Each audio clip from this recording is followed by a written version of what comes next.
வணக்கம். சூத்திரநீதி முதல் முறையாக செய்கிறவங்க வந்து பார்த்திங்கன்னா, யோகா ஆசிரியர் இல்லைன்னா இயற்கை மருத்துவருடைய முன்னணியில் தான் கற்றுக்கணும்.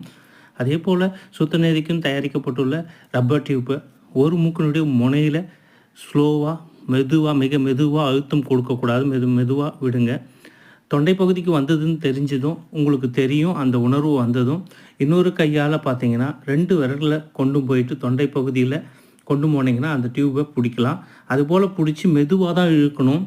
மெதுவாக எடுத்து முன்னையும் பின்னையும் கொண்டு போனீங்கன்னா தொண்டை பகுதிக்கும் மூக்கு தூரத்துக்கும் மேலே உள்ளே இருக்கிற பகுதி நன்றாக சுத்தம் செய்யப்படும்.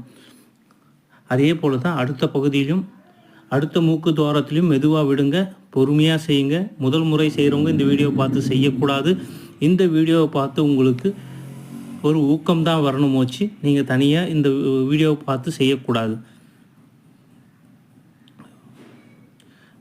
மிக மெதுவாக செய்யணும். அதே போல் பார்த்தீங்கன்னா தொண்டை பகுதிக்கு வந்த பிறகு மெதுவாக 2 விரல்களை கொண்டு அதை பிடிச்சு எடுத்து முன்ன பின்ன கொண்டு போகணும்.